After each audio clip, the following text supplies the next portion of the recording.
Listeners, आप सुन रहे हैं एफएम 107 में आपके साथ आपकी आरजे माविश खान और मेरे साथ मौजूद रहने वाली हैं जो इस वक्त शख्सियत ये प्राइड ऑफ परफॉर्मेंस ले चुकी हैं, स्क्रिप्ट राइटर हैं पाकिस्तान की बहुत ही मारूफ और पीटीवी के, जैसे मैंने आपको बताया था कि जितने भी वो ड्रामे जिनके बारे में ये कहा जाता है कि जब वो लगते थे तो सड़कें सुनसान हो जाया करती थी, वो सारे के सारे जाते हैं हसीना मोइन के क्रेडिट पे। सारे उन्हीं की कलम से लिखे हुए हैं जिनमें बहुत ही जबरदस्त शहर-ए-फाक, तन्हाइयां, अनकही और इसके साथ धूप किनारे, शहज़ोरी, ये सारे के सारे ड्रामे उनके हैं। तो आज हमें उनसे बात करने की सादत हासिल हुई है, तो उनको लेते हैं ऑन एयर, उनसे बात करते हैं। हेलो, अस्सलाम वालेकुम। वालेकुम सलाम। कैसी हैं मैम आप? बिल्कुल ठीक, अल्लाह का शुक्र है। जो हालात हैं उसमें ठीक रह जाएं तो गनीमत है। जी बिल्कुल सही बात है। आजकल के हालात बड़े खराब हुए हैं और अल्लाह ताला सबको अपने हिफ्ज़ मान में रखे। और मैम, सबसे पहले तो मैं आपका बहुत बहुत बहुत शुक्रिया अदा करूंगी, आपने मुझे टाइम दिया है। मेरे लिए इतनी बड़ी बात है, इतनी सादत की बात है कि आपने मुझे टाइम दिया। मुझे अदा करना चाहिए कि तुमने इतनी दूर से याद किया। नहीं मैम, आप माशाल्लाह से आपकी शख्सियत और आपने जिस तरह का काम किया हुआ है और मुझे आज आपसे बात करने का मौका मिलेगा, मेरे लिए बहुत बड़ी बात है ये। मेरी तरफ से, मेरे तमाम टीम की तरफ से, लिसनर्स की तरफ से आपको शुक्रिया। सबको मेरी तरफ से भी सबका शुक्रिया अदा कर देना। जी मैम, तो आ जाते हैं थोड़ा आपके काम की तरफ। आपने माशाल्लाह से इतने जबरदस्त ड्रामे, तन्हाइयां, अनकही, धूप किनारे और ये सारे के सारे वो ड्रामे थे जिनकी वजह से कहा जाता था कि जब ड्रामा लगता था तो सड़कें सुनसान होती थी, कोई बाहर नजर नहीं आता था। सब लोग इतनी दीवानगी के साथ ये ड्रामे देखा करते थे। असल में उस जमाने में एंटरटेनमेंट का कोई और खास जरिया नहीं था। या फिल्में थी या ड्रामे थे। और ड्रामे जब अच्छे होने लगे, पहले रेडियो पे हुए, फिर टीवी आ गया, तो जो ड्रामे अच्छे होने लगे तो फिर लोगों को एक तरीका मिल गया शाम गुजारने का फैमिली के साथ। सब मिलके देखते थे, सब जमा हो जाते थे और तफरी, एक तरह की तफरी होती थी वो। तो ये बड़ा अच्छा जमाना था वो, कि लोग तफरी भी करते थे, सबक भी सीखते थे। फिर उसके बाद उस पे डिस्कशंस होते थे। खाने की मेज पे सारे वक्त डिस्कशन होता था कि इसने ये क्यों कहा, उसने वो क्यों किया, और ये करना चाहिए था या नहीं करना चाहिए था। तो इस तरह से एक तरह हम अपनी खुद ही तनकीद भी करवा लेते थे कि लोगों को ये पता चल जाता था कि अच्छी बातें क्या हैं और बुरी बातें क्या हैं। बिल्कुल सही बात है। लेकिन आपने जो माशाल्लाह से जो ट्रेंड आपने सेट किया है पीटीवी पे और जो ड्रामों में, तो उसकी आज तक फिर मिसाल नहीं मिलती है। आपने इतने जबरदस्त, इतनी आला कहानियां कि हम एंजॉय भी बहुत किया है। हाँ। शायद ही किसी राइटर ने या डायरेक्टर्स ने इतना एंजॉय किया हो काम करते हुए जितना हम लोगों ने एंजॉय किया। क्योंकि मेरे तो गिने चुने डायरेक्टर्स थे, आपको पता है, मोहसिन अली साहब और शिबली नदीम, दोनों मरहूम हो चुके हैं। उनको सिवाय दुआएं के कुछ दे नहीं सकती हूँ मैं, लेकिन उन्होंने मुझे बहुत ज्यादा बनाया और उन्होंने बहुत ख्याल रखा।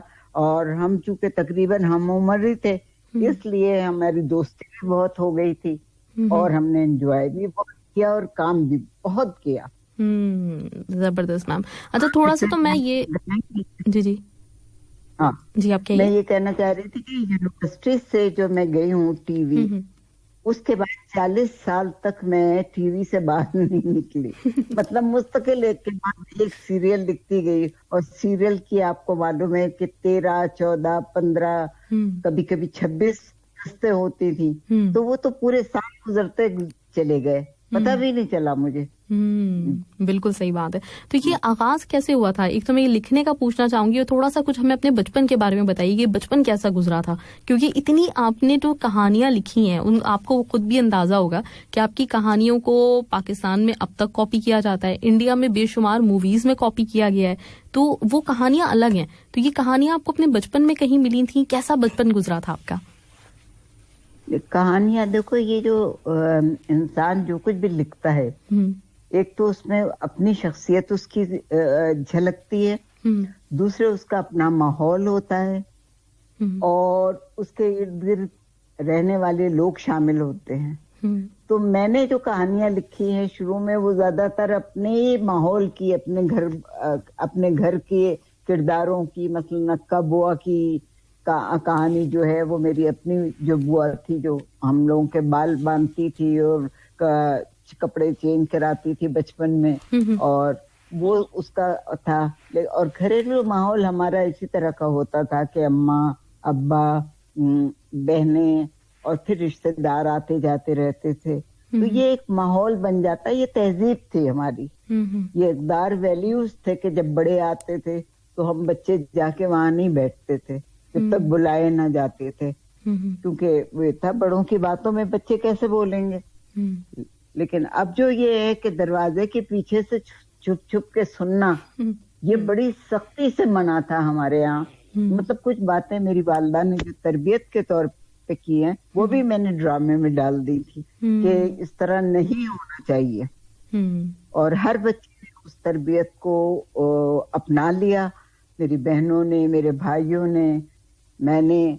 तो वो जिंदगी उसी तरह से हम गुजार रहे हैं। मेरे भाई डॉक्टर हैं, 2 भाई, एक इंजीनियर थे, एक हार्वर्ड से पढ़े थे, वहीं उन्होंने जॉब की थी कंप्यूटर्स में, तो आईटी हेड थे। तो वो भी बड़े मजेदार, एक मजे का कैरेक्टर जो होता है वो थे, मस्खरेपन में। तो ये जो आपको एक कॉमेडी नजर आती है मेरे प्लेज में, ये मेरे अपने घर के मेरे मामू की, मेरा एक कजन था जो हमारे घर आके रहा था, क्योंकि उसकी वालिदा का इंतकाल हो गया था। तो अम्मा ने उसे अपने पास रख लिया था, आफाक नाम था उसका। तो अगर किसी ने शहजोरी देखी है तो उसमें एक आफाक भाई होते थे। अब लगभग नहीं, लेकिन तकरीबन वैसे ही मस्खरापन जो था वो आफाक का था, और आफाक ने हम लोगों को बहुत डांट पिलवाई है। क्योंकि वो बड़े थे, वो हमें आते थे कि ये कर ले वो कर ले, और हम लोग सब वो कर लेते थे, छोटे जो मैं और मेरे छोटे भाई जो थे।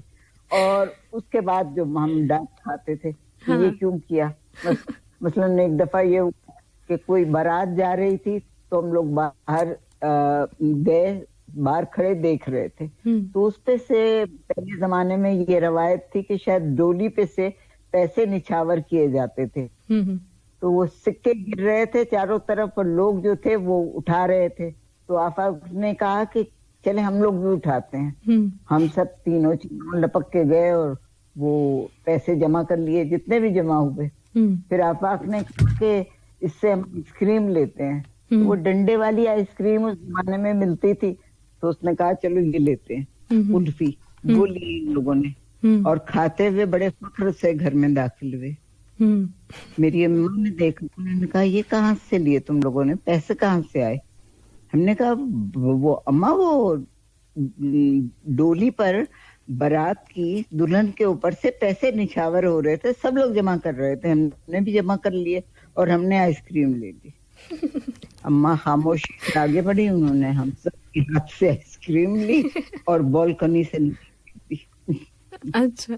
उन्होंने कहा कभी सड़क पर गिरी हुई चीज मत उठाना, चाहे कुछ कोई भी चीज।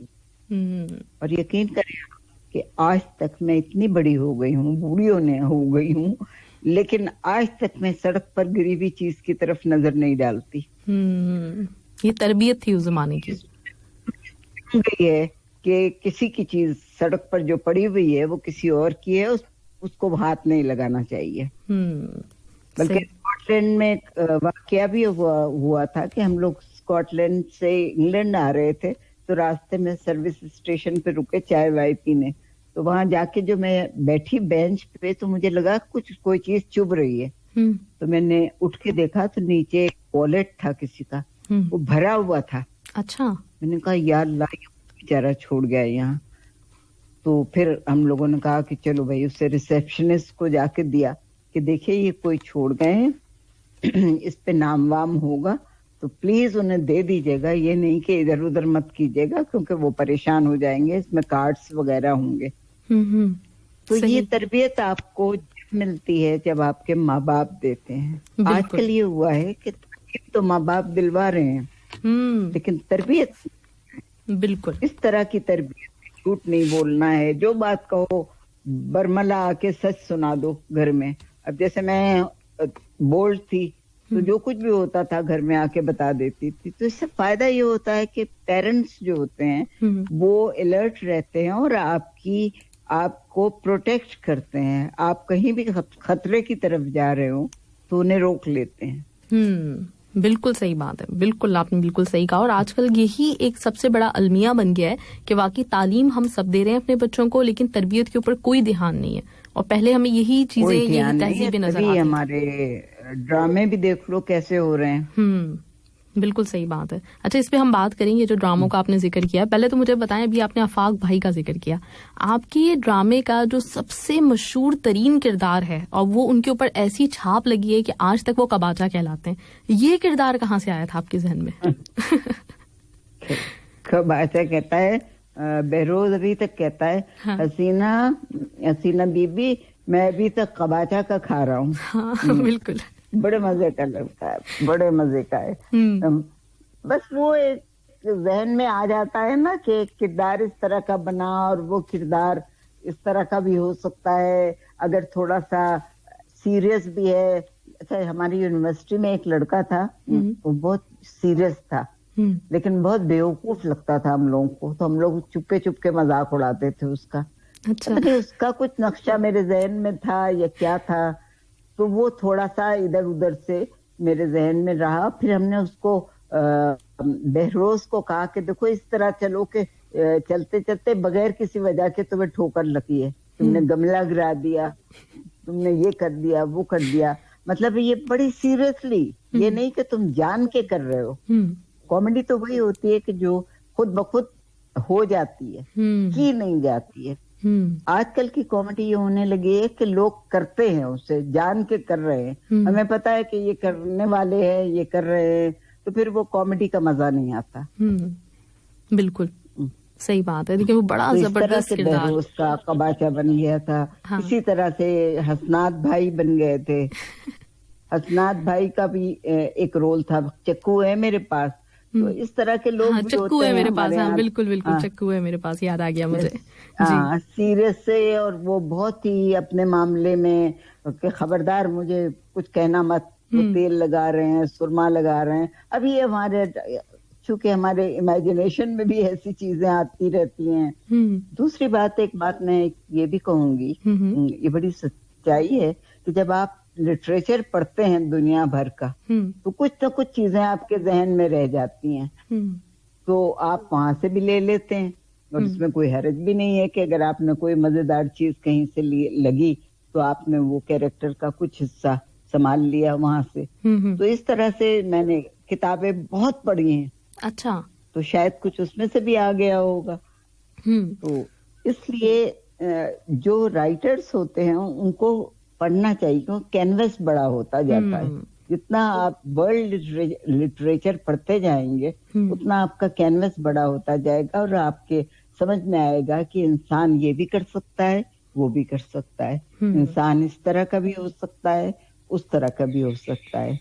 सच्चाई के रास्ते पे भी चल सकता है, बुराई के रास्ते पे भी चल सकता है, और उसे रोका भी जा सकता है। अब जैसे मैंने तरबियत की बात की, तो मुझे चूंकि घर में ये तरबियत मिली थी और मेरे घर के भाई बहन सारे और रिश्तेदार जो थे वो इस तरह के थे, इसलिए मुझे ये बात बड़ी रहती थी कि हमारे यहाँ नौकरों को डांटा नहीं जा सकता था। मतलब हम बच्चे छोटे जो थे, वो नौकर बड़े होते थे हमसे, तो हम उन्हें कभी डांट नहीं सकते थे, चाहे वो हमारे साथ कितना भी जुल्म कर लें। मसलन मेरे बचपन में बाल बहुत ज्यादा थे और घूंघर वाले बाल थे, तो काबू में नहीं आते थे। तो मेरी बुआ जो थी वो बड़े कस के चोटियां बांधती थी 2, और थोड़ी देर में वो बिखर जाते थे। तो वो जो इतनी जोर से बांधती थी कि आंसू निकल आते थे, तो मैं लाते तो चलाती थी लेकिन बोल नहीं सकती थी, क्योंकि अम्मा से शिकायत हो जाती थी, और अम्मा से शिकायत होना हमारे घर में बड़ी बात थी। क्योंकि मेरे वालिद बहुत स्वीट थे, उनसे कोई मतलब कोई बात हो जाए तो हम उन्हीं से कहते थे अब्बा ये करवा दीजिए। अच्छा। लेकिन अम्मा के सामने हमारी जरूरत नहीं होती थी कि हम कुछ करें। हाँ। यानी अगर महफिल में भी बैठे हों तो अम्मा ने अगर हमने कुछ हरकतें करना शुरू की, चुपके चुपके बातें या कुछ, तो अम्मा ने एक नजर उठा के देख लिया तो हम वहीं खामोश हो जाते। सिर्फ नजर उठा के देखना। हाँ। तो अब ये नहीं रहा है ना मुआशरा, बिल्कुल भी नहीं रहा है। अब तो डरते ही नहीं औलाद, वालिदैन की भी नहीं सुनते, किसी की भी नहीं सुनते, ना वालिदैन को इतना वक्त है ना बच्चों को वक्त है। बिल्कुल ऐसी सही बात कह रही हैं आप। अच्छा, आपकी जितनी कहानियां हैं उसमें ये एक बात कही जाती है कि उसमें औरत का जो किरदार होता है वो बहुत मजबूत होता है। अगर मर्द के मुकाबले में देखें तो औरत हीरोइन जो है वो ज्यादा मजबूत होती है आपके ड्रामों में। तो इसके पीछे क्या कोई चीज थी जहन में, ये गैर इरादी तौर पे हुआ या इरादी तौर पे? तो इंटेंशनली मैंने किया है, क्योंकि मैंने जो लिटरेचर पढ़ा शुरू में बचपन में के बाद, जो अम्मा मेरी वालदी की लाइब्रेरी थी, उसमें बच्चों की भी एक अलमारी होती थी किताबों की, और वो तो पढ़ डाली थी हमने, फिर बड़ी किताबें भी हमने थोड़ी पढ़ ली। तो हर किताब में मुझे ऐसा लगा कि जैसे डिप्टी नजीर अहमद की किताबें थी, राशिदुल खैरी साहब की किताबें थी, सब अम्मा ने पढ़वाई कि तरबियत के लिए, लेकिन उस पे मुझे अंदाजा ये हुआ कि उसमें लड़कियां जो हैं वो बहुत कमजोर होती हैं, यानी कमजोर की जाती हैं। मैं तो ये कहती हूँ कि उसमें इनसे ये कहा जाता है कि तुम जवाब नहीं दोगी, तुम ये काम करोगी, सारे काम करोगी तुम, मतलब उनकी अजमत का ताज यही होता है कि वो बेजबान हो, बेजबान हो, हर एक की बात सुन लें, हर एक काम करें, और मतलब कोई उनके ऊपर अगर कोई ज्यादती भी करे तो जवाब नहीं दे सकती। अगर कोई, जैसे अजीम बेग की एक किताब थी कि उसमें सौकन ले आए वो दूसरी बीवी शादी करके, और उसके बाद उन्होंने पहली बीवी से कहा कि तुम फला चीज बहुत अच्छा बनाती हो, उसके लिए बना दो, मैं उसके लिए लेके जाऊंगा। तो उन्होंने जल्दी से वो बना के बहुत अच्छी तरह से दी। तो मैंने अम्मा से कहा कि अम्मा ये क्या है, ये तो बहुत ही बेवकूफी की बात है कि एक औरत, क्योंकि हमारे घर का माहौल बिल्कुल मुख्तलिफ था, हमारे अम्मा के सामने कोई छू नहीं कर सकता था। तो मैंने कहा हमारे घर में तो ये नहीं होता। तो अम्मा ने कहा कि देखो बाज जगह होता है, और लड़कियों को इसलिए भी समझाया जाता है कि बाज वक्त उनके ऊपर वाकई जुल्म होता है, तो उनको ये ख्याल रहे कि ऐसा भी हो सकता है, और वो अपने आप को मजबूत बनाए। ये मजबूत बनाने का एक तरीका है, कमजोर बनाने का नहीं है। अम्मा ने बड़ी अच्छी तरह समझाया था कि देखो बेटा, इंसान को अपने आप को मजबूत बनाना हो तो उसे तमाम कमजोर चीजों का ख्याल रखना चाहिए कि हम किस तरह आगे बढ़ेंगे, किस तरह से हमको फेस करना है। अगर हमारे साथ जुल्म हो तो हम उसमें कोई वावेला तो नहीं मचा देंगे, ना हम मारपीट कर सकते हैं, ना हम बदतमीजी कर सकते हैं, ना हमें गालियां देना आती हैं, लेकिन ये कि हम किसी तरह अपनी शख्सियत को इतना मजबूत बना लें कि अगला हमारे साथ जुल्म करने की जुर्रत ही न कर सके। ये एक बात जो मुझे बचपन से समझ में आई थी, वो मेरे जहन में थी। और जब मैंने लिखना शुरू किया तो मैंने यही लिखा कि लड़कियां, क्योंकि हमारे घर में भी लड़कियों के ऊपर इतना, मेरे घर में तो मेरे वालिद का ये कहना था कि कभी लड़की पे हाथ नहीं उठाया जाएगा। अगर किसी को सजा देना है कि वो गलती हो गई है लड़के की, तो लड़के को आप एक आध हाथ मार सकती हैं, लेकिन लड़की पे कभी हाथ नहीं उठाया जाएगा, क्योंकि लड़कियां बहुत नाजुक होती हैं और लड़कियों को आइंदा जिंदगी का हमें पता नहीं होता, इसलिए लड़कियों का बहुत ख्याल रखना चाहिए। तो जब आप इतने प्रोटेक्टेड फैमिली से आए हों तो आपको ये हमेशा आपके जहन में रहेगा कि लड़की जो है बड़ी कीमती चीज है। मतलब मेरे जहन में ये है कि लड़की, औरत बड़ी कीमती चीज है और उसका ख्याल रखना चाहिए और उसे बहुत ही संभाल के रखना चाहिए। और फिर औरत को भी ये ख्याल होना चाहिए कि उसकी अजमत है और उसकी अजमत के सामने कोई बोल नहीं सकता। मसलन मैं अपनी बात बताऊं कि मैं यूनिवर्सिटी में इतने साल रही, कॉलेज में रही, शो बिजनेस में 40 साल रही, लेकिन किसी की जुर्रत नहीं हुई कि मेरे सामने आके कोई गलत जुमला बोल सके। एग्जैक्टली, बिल्कुल सही बात है। बिल्कुल, ये आपको अपना खुद ही एक शख्सियत बनाना पड़ती है कि आपके करीब कोई ना आ सके, ना कोई गलत बात कर सके आप। बिल्कुल सही बात है। आप हो गई, फातिमा सुरैया बजिया, ये सारी वो खवातीन हैं जिनकी एक इज्जत और इनका वकार ही अलग है आज तक। मतलब आज तक लोग इनकी बात करते हैं तो वही बात है ना, फैमिली की तरफ से अगर आपकी मजबूती है और आपको बैकड्रॉप इस तरह का मिला है कि आप मजबूत हो गई हैं, तो फिर कोई नहीं आपको तंग कर सकता। बिल्कुल सही बात है। अच्छा, आजकल जैसे आपकी कहानियों में जैसे मैंने कहा, औरत मजबूत नजर आती है, पुरवकार नजर आती है, एक बहुत ही एक अलग सी पुरअसर से शख्सियत होती है उसकी। आजकल के ड्रामों में और आजकल का जो माशरा, जो पिछले दिनों विमेन राइट्स का बहुत ज्यादा चल रहा था, ये फेमिनिज्म का चक्कर है, तो इसको आप किस तरह से देखती हैं? आपने अपने ड्रामे में औरत को दिया था विमेन एम्पावरमेंट, उनको मजबूत बनाया था, लेकिन अब वो चीज बिल्कुल अलग हो गई है, तो इसको आप कैसे देखती हैं? वो असल में हुआ ये कि 40 साल तक तो मैंने ये काम करती रही और मेरे ख्याल में मैंने बना भी दिया था लड़कियों को मजबूत और स्ट्रॉन्ग, क्योंकि आज तक वो बच्चियां मुझे मिलती हैं और कहती हैं कि आप और ड्रामे लिखिए, अब कैसे ड्रामे लिखे जा रहे हैं वगैरह वगैरह। लेकिन ये कि उसके बाद का जो दौर आया, जो नए लिखने वाले आए, वो एक तो डाइजेस्ट के राइटर्स थे जो कहानियां लिखते हैं और कहानियों बस इश्क मोहब्बत की कहानियां, जिसमें लड़के एक तरह की सेंसेशनल कहानियां होती हैं जिसमें कि लड़की को मार पड़ रही है, और ये आप बड़ा एक तरह का धचका देते हैं आवाम को, क्यों हो थप्पड़ पड़ा तो बड़ी ऐसी बात हो गई। एक डायरेक्टर ने मुझे बताया कि जब एक लड़की को थप्पड़ मारते हैं तो हमारी रेटिंग बढ़ जाती है। मैंने कहा भाई ऐसा करो कि अगली दफा किसी आदमी को मार के देख लो, शायद रेटिंग और बढ़ जाए। तो ये जो है ना, ये फजूल बातें हैं बिल्कुल। ये आप एक तो मैं बड़ी माजरत के साथ कहूंगी कि आप अपने माहौल की अक्कासी करते हैं। जिसने जैसा माहौल देखा है, जैसा जिसकी शख्सियत होती है, वो शख्सियत उसकी तहरीर में आ जाती है। एक बात। दूसरी बात ये कि आपने औरत को कमजोर दिखा के या सनसनी फैला के कोई कमाल नहीं किया।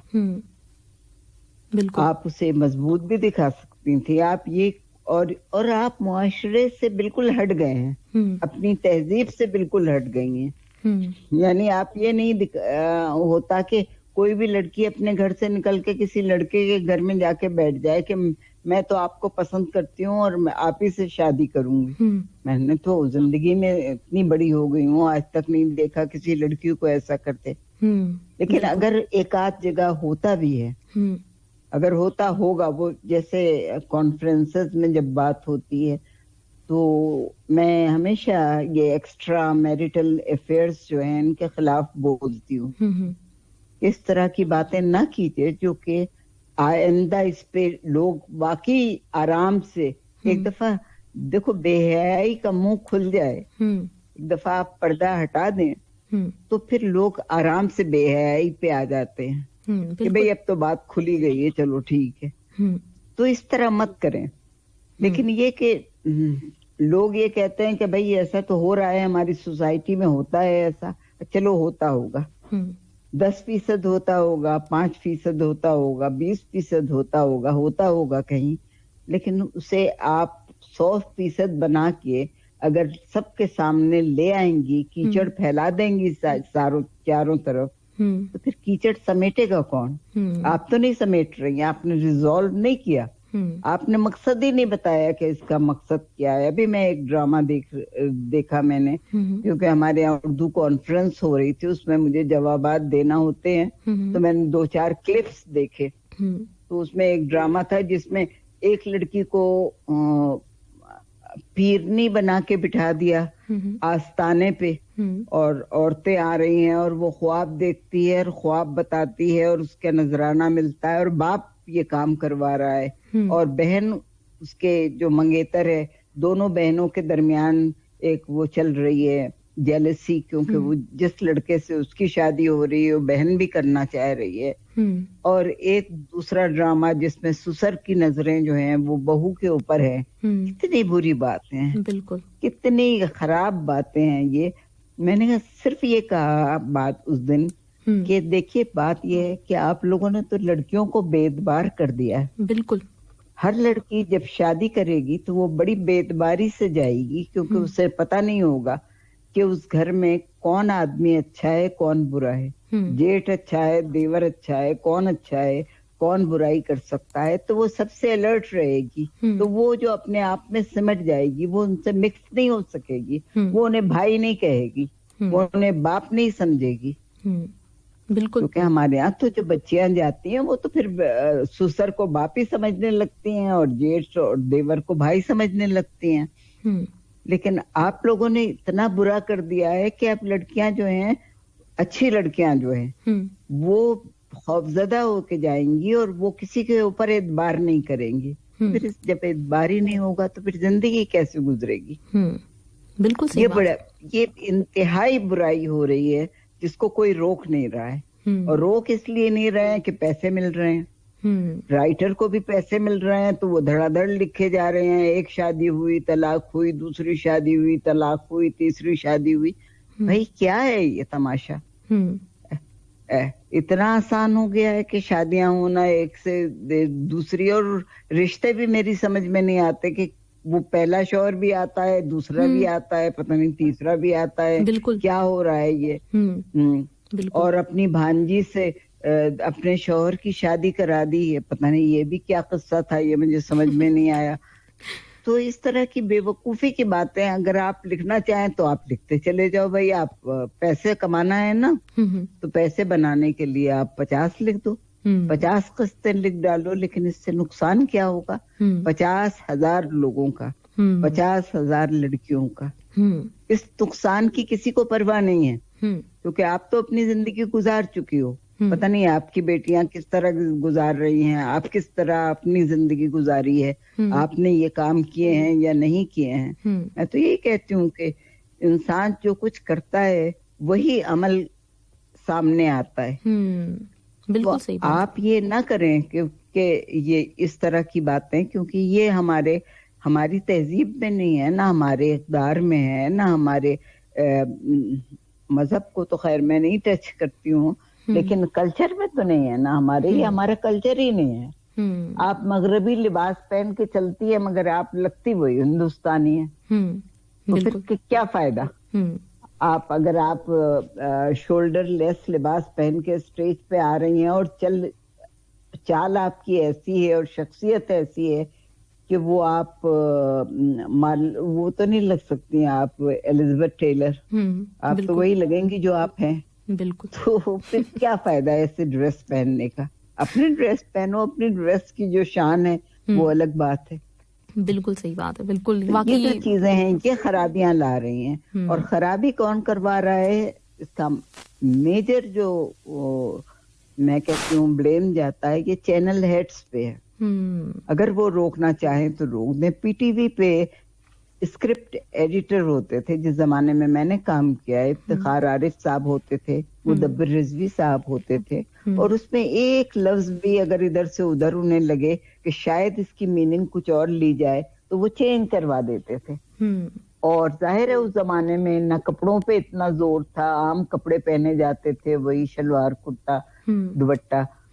तो वो बात होती है कि आप कह क्या रहे हैं। बिल्कुल। आपको सबक क्या देना है इस ड्रामे से? ये नहीं होता कि आपने कपड़े कितने हजार के पहन लिए हैं, आपने दुल्हन वाले कपड़े पहन के आ गई हैं, तो उससे कुछ फर्क नहीं पड़ता। बिल्कुल। शहनाज शेख जितनी खूबसूरत लड़की, वो तो आम कुर्ते आपने देखा होगा अनकहीं में। बिल्कुल। उसमें कभी कोई खास कपड़े नहीं पहने, क्योंकि हमने जिस क्लास का उसे दिखाया था उसी क्लास में रही वो। बिल्कुल। तो फिर ये वाली बातें हैं जो गलत हो रही हैं और जिनको सही करना जरूरी है। और अभी भी वक्त है, और मेरे ख्याल में अब कोशिश भी हो रही है कि इसको सही किया जाए। काश लोग समझ जाएं और उसे सही कर लें। और आप लोगों को जो कि मीडिया के लोग हैं, आप लोगों को अगर थोड़ा सा प्रोटेस्ट ज्यादा कर देना चाहिए, तो ये ना हो कि आप एक शो करने के लिए अमेरिका जा रहे हैं तो दूसरा शो करने कनाडा जा रहे हैं। इसलिए भाई पैसे समेटना है ना। बिल्कुल। और वहां पे आप अंग्रेजी लिबास पहन के आ रहे हैं, और फिर अंग्रेज को अंग्रेजी लिबास दिखाने से क्या फायदा? वो तो पहनते ही वो है। बिल्कुल और सही बात है। इंडियन कल्चर हमारे कल्चर से मुख्तलिफ है। बिल्कुल। अब मैंने एक अभी ड्रामा देख रही थी जिसमें जनाजा रखा हुआ है जमीन पे और सारी औरतें सफेद लिबास पहन के आ रही हैं। ये भी हमारा ट्रेंड है कल्चर नहीं। जी बिल्कुल। ये इंडियन है। तो आप क्यों नकल करते हो? भाई हमारे यहाँ जो है वो है, और हमारी तहजीब कोई गलत तहजीब नहीं है, हमारी तहजीब बहुत आला तहजीब है। तो आप उसी को फॉलो करो और उसी से आप जो मकसद है वो दें। और फिर ये कि हर ड्रामे का कोई ना कोई मकसद होना चाहिए। बेमकसद ड्रामे दिखाने से कोई फायदा नहीं। बिल्कुल, क्योंकि बेमकसद लफ्ज जो होते हैं वो जाये हो जाते हैं, 2 मिनट बाद लोग भूल जाते हैं, या ये कि खत्म हो जाता है उनका असर। इसी का नतीजा है कि आप देख लीजिए इतने अरसे से ना कोई कैरेक्टर किसी को याद है, ना कोई कहानी याद है। बिल्कुल, फिर ये तो जाया हो गया ना। आपने 10-20 साल जाया कर दिए जिंदगी के। बिल्कुल सही बात। लिखा तो आपने बहुत, 25-25 सीरियल्स लिख लिए, महल बना लिए, कोठियां बना ली, ये तो खैर आपको फायदा हो गया।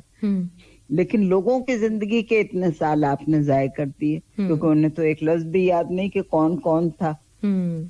शायद आपको याद हो, मुझे मैं तो खैर देखती नहीं। अभी जो लास्ट मैंने बंद किया हुआ है जी, एक ड्रामा आया था यकीन का सफर, और उसमें मैं उसके बारे में बात भी करना चाह रही थी आपसे। वो बिल्कुल एक तरह से देखा जाए तो धूप किनारे के किरदार थे, डॉक्टर अहमद और डॉक्टर जो जूबिया थी, उसमें जूबिया थी नहीं, डॉक्टर जोया थी। तो उन्हीं को मतलब जो उन्हीं किरदारों को लेकर वो बनाया गया था। वो ड्रामा बहुत ज्यादा पॉपुलर हुआ था और वो उसमें बने थे किरदार जो बाद में हमारे पास ये जो नाम मेरे जहन में एकदम से नहीं आ रहा है, उनका बेटा ही है जो अनकही में जो है आपके हीरो आसिफ रजा मीर, आहत रजा मीर को उसमें हीरो बनाया गया था। वो किरदार लोगों के जहन में बहुत अरसे रहा था, लोगों ने बहुत मतलब जो है वो पोस्ट भी किया, उस किरदार को फॉलो भी किया, बहुत पसंद किया। तो वो था, लेकिन वो भी आप ही के ड्रामे से लिया गया किरदार थे दोनों। अब ये तो गलत बात है ना कि आप इतने मेरे पॉपुलर ड्रामे को कॉपी करेंगे, तो जाहिर है वो तो बहुत ज्यादा तो हो ही जाएगा। जी, बहुत ज्यादा रिजेम्बलेंस थी दोनों किरदारों में। जैसे आपने भी डॉक्टर्स दिखाए थे, डॉक्टर्स की लाइफ दिखाई थी धूप किनारे में, तो बिल्कुल उसी तरह से। और उसको लोगों ने बहुत पसंद किया, क्योंकि वो मतलब वही चीज है ना, लड़की के अंदर एक शर्मो हया, एक जो पुरवकार शख्सियत होती है वो दिखाई गई, लड़के की शख्सियत, उसकी सोच, उसकी मैच्योरिटी दिखाई गई। किसने लिखा था? मैंने नहीं देखा। फरहत इश्तियाक का ड्रामा था। अच्छा। लेकिन मुझे उसमें बहुत ज्यादा लगा था रिजेम्बलेंस के धूप किनारे की, मुझे बहुत फील हुई थी, झलक नजर आई थी उसमें। तो वो किरदार लोगों को लेकिन याद रहा। देखूंगी जरा। हाँ। जी बिल्कुल, आप देखिएगा। तो इंडिया में तो कॉपी होता रहता है, लेकिन यहाँ पाकिस्तान का मुझे नहीं पता था। वैसे पाकिस्तानी ड्रामे अब मैं देखती भी नहीं हूँ, लेकिन आजकल ये उर्दू कॉन्फ्रेंस से पहले 2-4 देखे मैंने। जैसे ज़ेबाइश है, जैसे यही था जो जिसमें एक पता नहीं क्यों कौन थी, उस आस्ताने पे बैठती थी खातून, और एक और था। तो इस तरह के ड्रामे जो है ये बिल्कुल बेमकसद होते हैं, बिल्कुल बेमकसद होते हैं। और ये ड्रामा ज़ेबाइश नेगेटिविटी इतनी बढ़ा दी है। हाँ। इतने इस ड्रामे में ज़ेबाइश में एक भी कैरेक्टर पॉजिटिव नहीं था। बिल्कुल बिल्कुल। यानी जो आखिरी 3 मैंने देखे हैं, लास्ट तो मैंने पूरा देखा भी नहीं, मैं घबरा गई थी, बिल्कुल खत्म कर दिया। मैंने कहा ये इतनी फजूल चीजें। एक भी कैरेक्टर जो था वो पॉजिटिव नहीं था, सारे नेगेटिव कैरेक्टर थे। सब एक दूसरे को के खिलाफ थे, एक दूसरे के खिलाफ साजिशें हो रही हैं, मार कूट हो रही है, किसी को मार दिया जा रहा है, और पता नहीं आखिर में मार भी दिया गया था, क्या हुआ था। बिल्कुल बिल्कुल। तो ये जो चीजें हैं, ये आप क्या माशरे को क्या साबित करना चाह रहे हैं? फिर लिखने वाले की बड़ी जिम्मेदारी होती है, कलम की जिम्मेदारी सबसे बड़ी जिम्मेदारी है। आप किस तरह इस कलम को लेके बेमहार चल दी और उसमें आपने लिखना शुरू कर दिया, जो मर्जी आए लिखे चले जा रहे हैं। इस तरह नहीं होता है। और मतलब डायरेक्टर को भी इतनी अकल होना चाहिए कि वो ये सोचे कि ये इस तरह सब नहीं हो सकता, कि आप इतने गलत रिश्ते बना देंगे तो फिर रिश्ते का तो तकद्दुस ही खत्म हो जाएगा। न बहन बहन पे प्यार करेगी, न माँ बेटे पे केयर करेगी, तो ये फिर ये क्या रिश्ता रहेगा? बिल्कुल सही बात है आपकी, सही। और ज़ेबाइश ड्रामा थोड़ा मतलब अफसोस की बात ये है कि बुशरा अंसारी ने लिखा था, लेकिन वही चीज है कि वो एक्टर हैं, वो राइटर है नहीं, अब वो ड्रामे लिख रही हैं। बुशरा अंसारी का लिखा हुआ था? जी जी बिल्कुल, ज़ेबाइश बुशरा अंसारी का लिखा हुआ नहीं आता है यूट्यूब पे, ये नहीं पता चलता कि किसका लिखा हुआ था, लेकिन बुशरा एक्ट कर रही थी और वो बहुत बुरी एक्टिंग थी। खैर ये अल्लाह माफी। जी।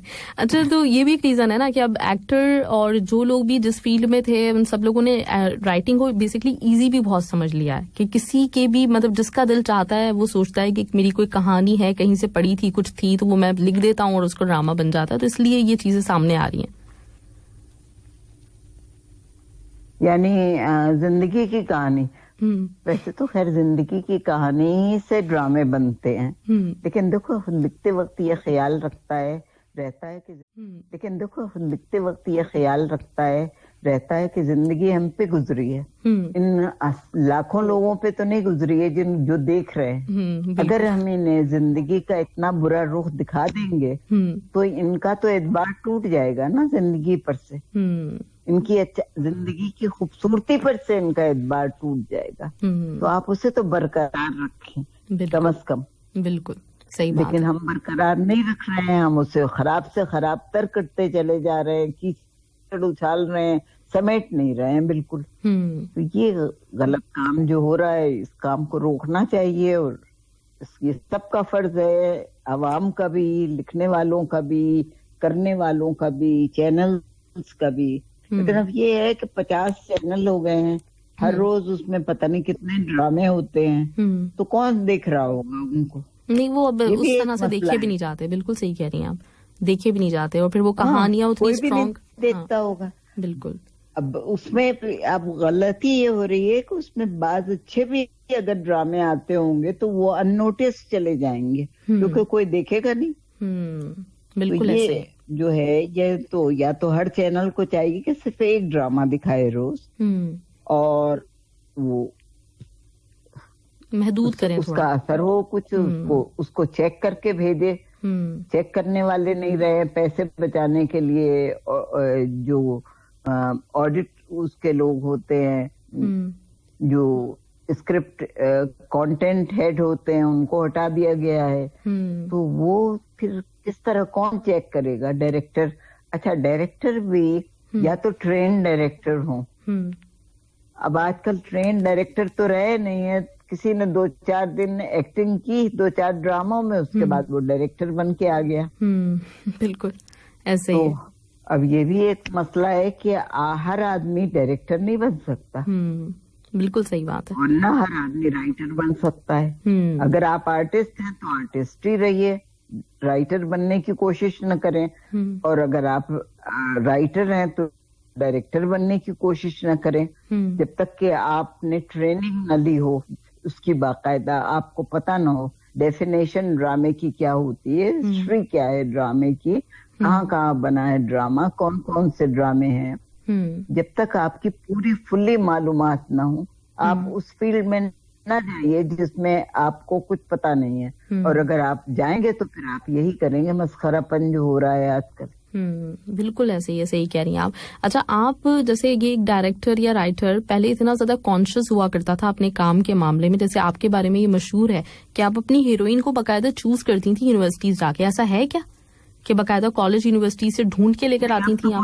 कोई पूछता भी नहीं होगा। खैर हमारे जमाने तक तो हम डायरेक्टर और राइटर तीनों मिलके ही चूज करते थे। अच्छा। और बाद लड़कियों को तो हम घर से जाके रिक्वेस्ट करके लेके आए हैं।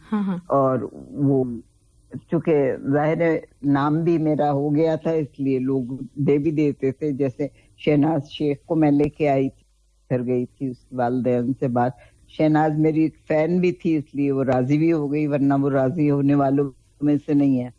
इसी तरह से शैला अहमद को भी मैं लेके आई थी। फिर मैं और शीरीन जाया करते थे और मुख्तलिफ जगह जहाँ में पता चलता था कि अच्छी बच्चियां हैं और ये काम कर सकती हैं। क्योंकि मोहसिन साहब कहते थे कि देखो भाई मैं जाऊंगा तो मार खाऊंगा, एक आदमी आया है तो तुम दोनों जाओ। तो हम दोनों जाया करते थे और जाके बातें बना के लड़कियों को, एक कर्नल साहब बल्कि ब्रिगेडियर साहब की बेटी थी, उसको परछाइयां के लिए लाए थे। अच्छा, हर 2 एपिसोड के बाद वो नाराज हो जाते थे, वो कहते थे नहीं लड़की की पढ़ाई का हर्ज हो रहा है और उसे आप छोड़ दें, अब बस बंद। अब हम लोग फिर भागते हुए जाते थे कि सर ये तो बीच सीरियल में कैसे हटा देंगे हम इससे, ये तो बड़ा इम्पोर्टेंट रोल है।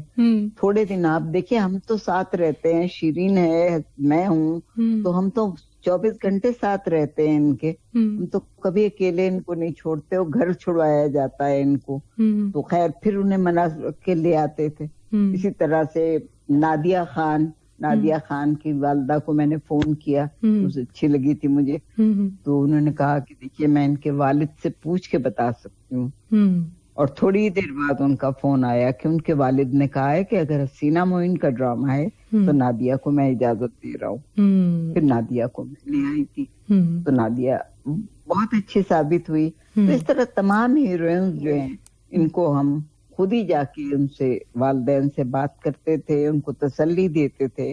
और ये अच्छे क्लास की थी ना, टच ऑफ क्लास हो ना, तो फिर वो आदमी अपनी शख्सियत बरकरार रखता है, वो उल्टे सीधे कामों में नहीं पड़ता।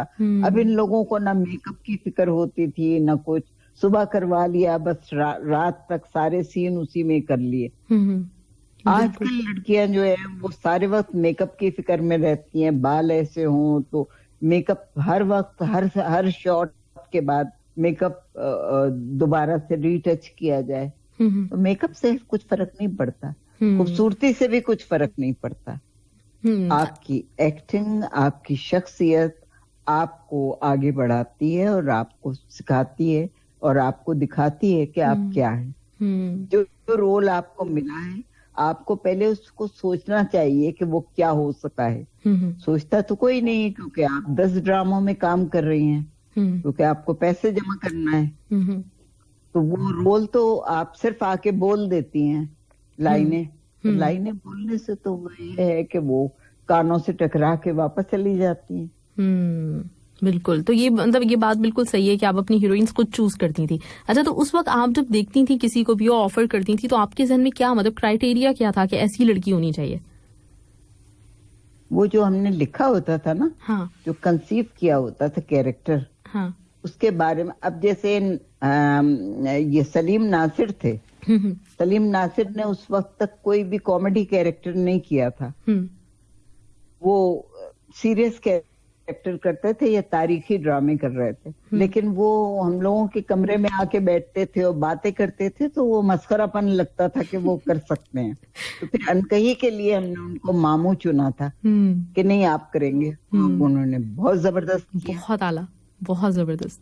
तो ये जो है ना, ये आपकी नजर राइटर की और डायरेक्टर की ऑब्जर्वेशन पावर बहुत जबरदस्त होना चाहिए कि वो लोगों को चेक कर ले कि ये कर सकता है या नहीं कर सकता है। शेजोरी आपने देखा होगा, नीलोफर अलीम ने कितना जबरदस्त किया था। बिल्कुल। इसी तरह से रूही बानो कितनी अच्छी एक्ट्रेस थी, हमारे मुल्क में की मेरे ख्याल में वन ऑफ द बेस्ट थी। खालिदा रियासत कितनी बड़ी थी, बहुत। तो इन लोगों को हमने इस्तेमाल किया, जाहिर है वो ड्रामे कामयाब हुए, क्योंकि सिर्फ एक की मेहनत नहीं होती ड्रामे में।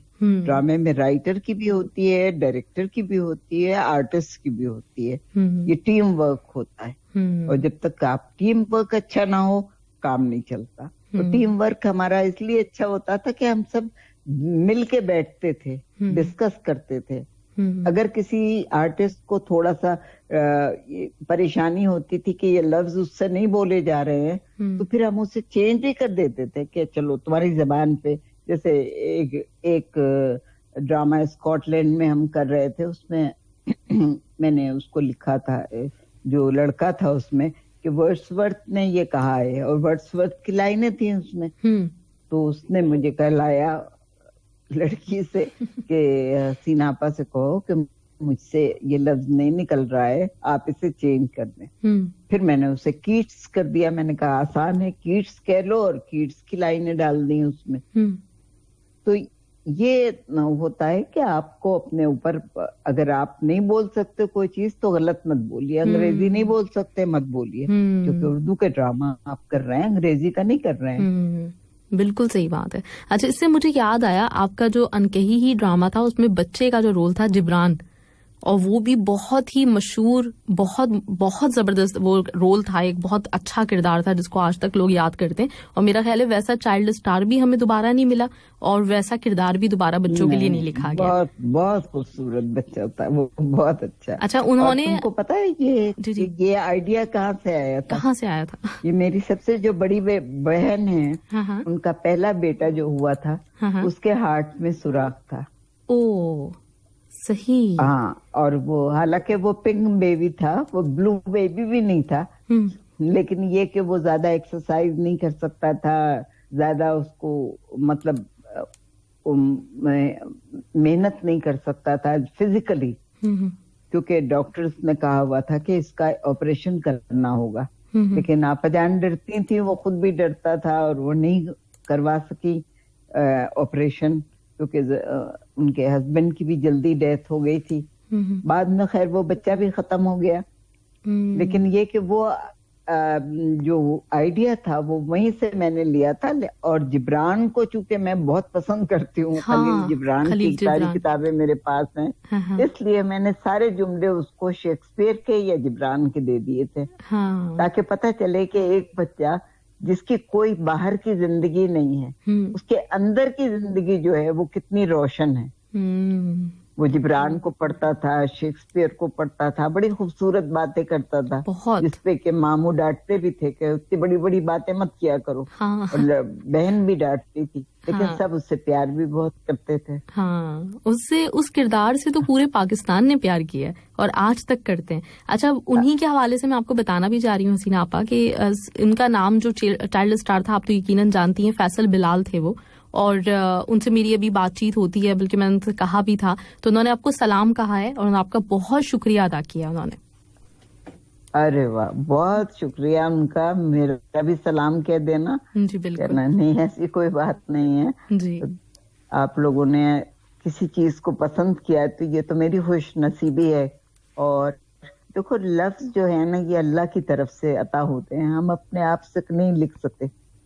मुझे कभी ये गुमान नहीं हुआ कि मैंने बड़ा अच्छा काम किया है। मुझे हमेशा ये लगा कि अल्लाह ने अगर ये मेरे जहन में न डाला होता और ये सारी चीजें, तो मैं कभी नहीं लिख सकती थी। लेकिन अल्लाह ने डाला और मैं लिखती गई, वरना तो अगर आप कोशिश करें तो भी नहीं लिख सकते। बिल्कुल सही बात है। और खासकर कॉमेडी आप इस तरह नहीं लिख सकते जब तक कि आप खुद विटी ना हो, आपके अंदर जराफत ना हो और अल्लाह ताला की तरफ से जवाब आता ना रहे। तो जब मैं लिखती हूँ तो वो सवाल का जवाब खुद ही आ जाता है, वो लिखती रहती हूँ फिर मैं। तो ये क्या होता है लिखने का सिलसिला, मतलब किस वक्त में लिखा करती हैं? किसी भी वक्त आमद होती है या फिर बकायदा प्लान करके कोई रात का वक्त? आमद शामद कुछ नहीं होती थी। टीवी पे जब तक मैं रही वो तो बड़ा मतलब जॉब था एक तरह का, क्योंकि हर हफ्ते वही ड्रामा लिखा जाता था, वही रिकॉर्ड होता था और नेक्स्ट वीक वो ऑन एयर जाता था। तो आपके पास कोई वक्त नहीं होता था। मेरे 2 डायरेक्टर्स थे, शिरीन और मोहसिन अली साहब, जो बाद में फिर शोएब भी आ गए थे, फिर उसके बाद शहजाद खलील भी आ गए थे। तो इनसे डिस्कस मैं करती थी, मैं लिख रही होती थी तो ये लोग रिहर्सल करा रहे होते थे, और जब मैं लिख के देती थी तो उसके बाद ड्रामे के ऊपर बात होती थी, रीडिंग में करके दिखाती थी, ताकि लोगों को पता चले कि सही तलफ्फुज क्या है, गलत ना होने पाए। उसके बाद रिहर्सल होती थी, उसके बाद रिकॉर्डिंग होती थी, और फौरन ही जब वो रिकॉर्डिंग कर रहे होते थे, मैं नेक्स्ट एपिसोड पे काम कर रही होती थी। तो मैं तो वक्त ही नहीं मिलता था बिल्कुल। सही, इतना मुश्किल शेड्यूल। इतना टीवी पे तो बहुत ही, पीटीवी पे तो बहुत ही रेगुलर काम होता था और ऑन टाइम, 1 मिनट का फर्क नहीं हो सकता था, क्योंकि तो जमाने के जो लोग थे वो सारे ट्रेन लोग थे। असलम अजहर साहब, आगा नासिर साहब, फजल साहब, जहीर भट्टी साहब, कमर आफ्ताब, मोहसिन अली साहब, शिरीन, शहजाद, शोएब मंसूर, ये सब लोग जो थे ट्रेन लोग थे और ड्रामा पढ़े हुए थे। अब जो लोग हैं वो ड्रामे से नावाकिफ है, वो बस कहानी बनाने के बना लेते हैं और जो कुछ लिखा हुआ उनको मिल जाता है, उसको रिकॉर्ड कर लेते हैं, रिकॉर्डिंग आती है उनको। सही बात है। रिकॉर्डिंग करने से नहीं होता, इसमें आधा हिस्सा उसका इमेजिनेशन में शामिल होता है, जो रिकॉर्ड कर रहा होता है, जो डायरेक्टर होता है। बिल्कुल सही बात है। आजकल के नहीं हो रहा है, इसलिए आपको कमजोरियां नजर आ रही हैं। बिल्कुल सही कह रही हैं आप। अच्छा, आप ही का तन्हाइयां, जब वो दोबारा से उसका पार्ट 2 सीक्वल बनाया गया, तन्हाइयां एक नया सिलसिला के नाम से, तो उसकी कुछ एपिसोड्स आपने लिखी, फिर बाद में उनकी एपिसोड्स मोहम्मद अहमद ने लिखी, और मैंने सुना है कि आपको एतराज था उसके ऊपर, जो कहानी जिस तरह की बना दी गई थी, तो उसके पीछे क्या कहानी थी? मैंने पहला एपिसोड लिखा था। पहले तो जब मरीना ने मुझे ये डिस्कस किया तो मैंने उसको मना किया था। मैंने कहा था मरीना ये ना करो, ये सीरियल इतनी कामयाब हुई है, इतनी मशहूर हुई है, अब इसको रीमेक करोगी तो लोग उसे कंपेयर करेंगे पहली वाली से। बिल्कुल बिल्कुल। चाहे तुम कितनी भी कोशिश कर लो तो वहां तक नहीं पहुंच सकती। अव्वल बात ये कि डायरेक्टर थे उसके शहजाद खलील, जो बहुत बड़े डायरेक्टर है हमारे, और तुम डायरेक्शन करोगी तो जाहिर है तुम उस पल्ले की, पहला ड्रामा होगा तुम्हारा, तुम उस पल्ले की डायरेक्शन नहीं कर सकते। बिल्कुल। लेकिन मरीना ने कहा मैं कर लूंगी, तो मैंने चलो पहला लिख दिया। उसके बाद मैं स्कॉटलैंड चली गई थी एक सीरियल करने, तो इन्होंने कहा कि फिर हम मोहम्मद अहमद से लिखवा लें। मैंने कहा लिखवा लो, क्योंकि मुझे उससे कोई दिलचस्पी नहीं थी। फिर इन्होंने कहा कि शहनाज के बात करवा दीजिए। शहनाज ने कहा मैं बिल्कुल नहीं करूंगी कुछ। फिर उन्होंने कहा कि अच्छा उससे कहिए कि एक खत लिख दे, आवाज अपनी दे दे। और मैंने शहनाज से बात की, तो पहले तो शहनाज राजी हो गई कि अच्छा सीना मैं आवाज दे दूंगी अपनी, लेकिन बाद में वो भी उसने कहा नहीं मैं नहीं दे रही, अगर ये गलत हुआ तो फिर सारा, मतलब वो पिछला जो आपने एक कारनामा किया था वो सारा मिट जाता है। बिल्कुल बिल्कुल सही बात है। तो वो भी बैकआउट कर गई, मैं भी बैकआउट कर गई। और सच्ची बात ये है, जब बाद में मैंने देखा तो मुझे बहुत अफसोस हुआ। आप देखो, एक बड़ी छोटी सी लॉजिकल बात है कि 40 साल के बाद अगर आप इंसानों को वही दिखा रहे हैं, कबाचा वही हरकतें कर रहा है, तो ऐसा नहीं होता है। इंसान मैच्योर हो जाता है, फिर वो दूसरी तरह की हरकतें करता है।